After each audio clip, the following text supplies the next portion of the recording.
a senhora já já. Ouviremos agora a senhora Celina Lazari, que é diretora da Associação Mátria. Seja muito bem-vinda também. Você foi? Eu viro. Aqui, assim já dá. Aí eu troco aqui, né? Deixa eu ver. Não está indo, tá indo. Então, boa tarde a todas. Muito obrigada, deputada Tabata, pelo convite para a Associação Mátria estar aqui presente. Nós vamos seguir a proposta de falar do direito nacional, da constitucionalidade. Nós acompanhamos os outros debates, então a gente vem aqui para trazer considerações que incrementem o que já foi dito, tudo bem? E eu vou iniciar fazendo um pequeno resgate de quando que esse debate sobre misoginia foi estabelecido aqui no Brasil, ganhou uma repercussão nacional. Começou por meio do protocolo de uma ideia legislativa da professora doutora aqui da UNB, Valesca Zanello. Ela é uma mulher que estuda já há décadas a questão da saúde mental das mulheres em sociedades sexistas. Então, não é uma proposta que foi feita de forma leviana, que foi feita sem um conhecimento de causa.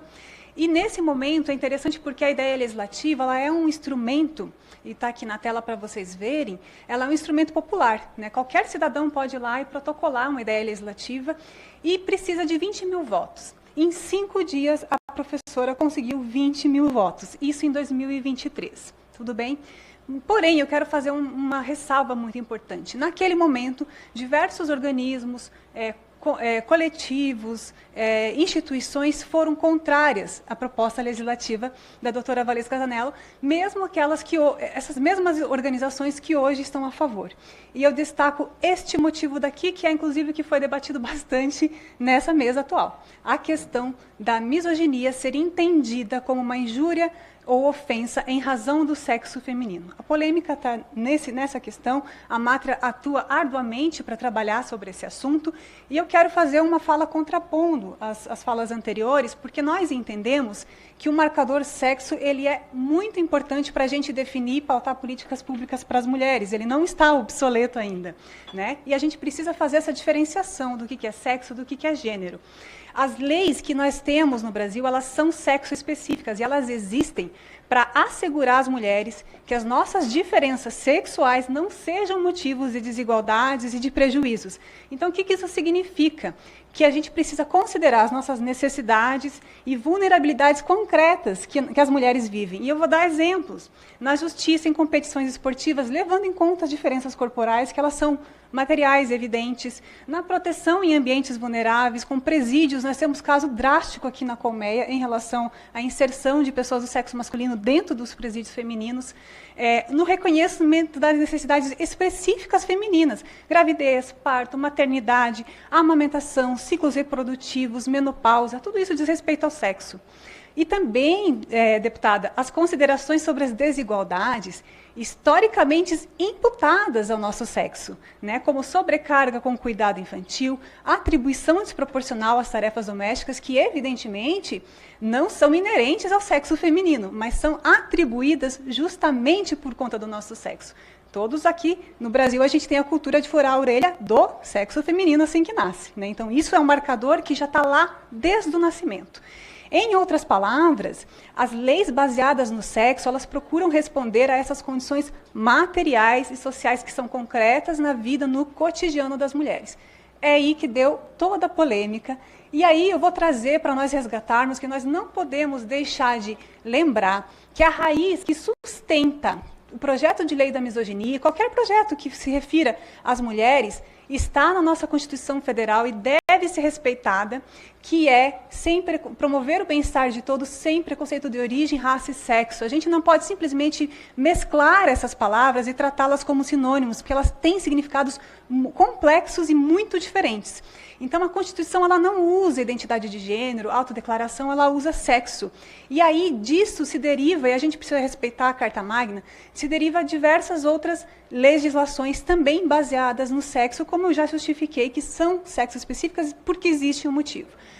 Em termos de tratados internacionais, existe a Convenção sobre a Eliminação de Todas as Formas de Discriminação contra a Mulher, que aparentemente é muito esquecida pelos parlamentares e operadores do direito, mas que ela define lá no artigo 1º que, para fins dessa convenção, a expressão discriminação contra a mulher significa distinção, exclusão, restrição baseada no sexo.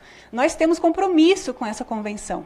Nós temos que honrar o que a gente assinou, né? Da mesma forma, ainda na convenção, nós temos o artigo 5º, que também fala, isso é muito interessante, gente, os estados devem modificar padrões socioculturais baseados em estereótipos sexistas. E aí a gente entra que hoje nós estamos vendo essa inversão, nós estamos percebendo a elevação dos estereótipos sexistas à condição de identidade feminina. Isso é uma rotulação, é uma estereotipificação da mulher, como se isso definisse as mulheres. Então, a gente precisa estar atento, porque combater os estereótipos, não elevá-los a uma categoria de uma identidade que nos rotula, que nos engessa. Então, mas, para retomar também, a própria Lei Maria da Penha está na letra da lei o respeito à Convenção sobre a Eliminação de Todas as Formas de Discriminação contra as Mulheres. E nós, não sei se todas aqui estão sabendo, deputada, mas não faz nem 20 dias que o presidente assinou esse decreto de proteção às mulheres na internet para enfrentamento à violência contra as mulheres em ambiente digital. E ele está ali, o princípio que rege esse decreto também, a não discriminação em razão da condição do sexo feminino. Gente, não é nenhum horror dizer que nós somos do sexo feminino. Isso não é preconceito, né? Isso está em diversos mecanismos, em diversas legislações e está na nossa Carta Magna, certo? E para trazer em termos de contribuições, de experiências internacionais, nós temos acompanhado muito o caso da Espanha. Até a doutora Ademara que trouxe, a André Mara falou, sobre a questão de queremos banir o sexo e não o gênero, mas, na verdade, o que nós estamos vendo no mundo ocidental é o contrário. É uma estrutura bastante consolidada de apagamento jurídico das mulheres pela inserção, por meio de 3 frases, e aí essa é uma jurista que escreveu esse artigo, feminista também, e que ela descreve a substituição de sexo por gênero como a fase primeira do apagamento jurídico das mulheres, em seguida a autodeterminação do sexo legal e depois o desaparecimento da categoria sexo. Nós estamos vendo similaridades disso no Brasil. Por exemplo, o protocolo do CNJ de perspectiva de gênero, ele afirma que o sexo é considerado obsoleto, isso de fato está aí, que é um equívoco, não é considerado obsoleto. Nós também vemos aqui várias apresentações falaram da violência política de gênero. Não existe essa palavra na lei da violência política contra a mulher. Em toda a lei está sendo dito que é vedada a discriminação, a desigualdade de tratamento em virtude do sexo. E isso é porque precisa estar em conformidade com a legislação, com a Constituição. Então, ela precisa ter coerência jurídica, e a gente está perdendo isso brincando com as palavras, né? Na fase 2, nós também vemos esses mesmos elementos no Brasil, que é a fase da autodeterminação do sexo legal, onde se permite, no Brasil aconteceu via judiciária, não temos nenhuma lei que estabeleça isso, mas no Brasil se estabeleceu via ADI 4275 que as pessoas possam registrar em seus documentos civis um sexo que não é o sexo que ela tem. De novo, vamos fazer a diferenciação de sexo e identidade de gênero. O sexo ele é imutável. Não existe sexo não binário, como hoje está sendo permitido se registrar nos documentos civis. Isso causa diversos problemas e consequências práticas no dia a dia, nos registros, nas estatísticas. Então, não são mudanças neutras ou inócuas e não são inclusivas também. Na fase 3, que é a fase que a jurista estabeleceu como desaparecimento da categoria sexo. Repito, ela está se referindo à experiência da Espanha, em que as políticas de identidade de gênero estão muito avançadas, né? E na fase 3 é o desaparecimento que também aqui no Brasil ocorre por meio das tentativas de remoção do campo do sexo, e também existe uma ação contra o IBGE para remover o campo do sexo e estabelecer um conceito de autodeclaração de identidade de gênero, que evidentemente destoa da realidade material. Então, existe esse mesmo avanço, essa mesma dinâmica acontecendo aqui no Brasil.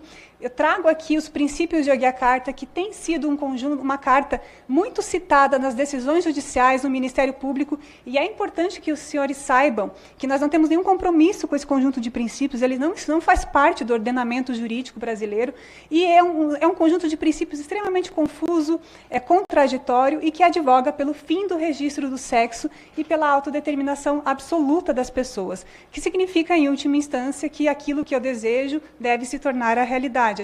Com isso, a gente não consegue manter nenhum tipo de comunicação e uma sociedade com parâmetros mínimos de coletividade. Estou encerrando.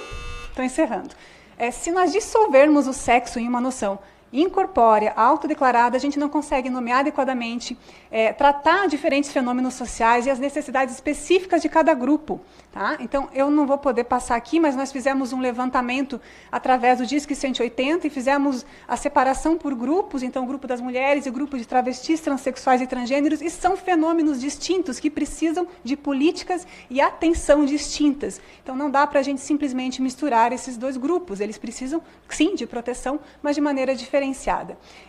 Leis formuladas com conceitos vagos podem transformar divergências conceituais e demandas legítimas das mulheres em perseguição. E aí vocês podem achar que eu estou exagerando, mas eu vou trazer, para finalizar, vários exemplos de mulheres de direita, de esquerda, negras, brancas, pobres, ricas, feministas, antifeministas, que já no Brasil estão sendo alvo de representação criminal, de Ministério Público, de perseguição parlamentar, por falarem basicamente isso que eu falei hoje aqui para os senhores.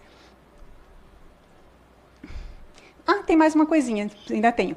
Quando as mulheres perdem o direito de definir as suas próprias experiências, os seus próprios limites corporais, os seus espaços íntimos, as suas necessidades materiais, nós estamos diante de uma sociedade profunda e altamente misógina. Espero que vocês possam considerar isso e agradeço a atenção de todos.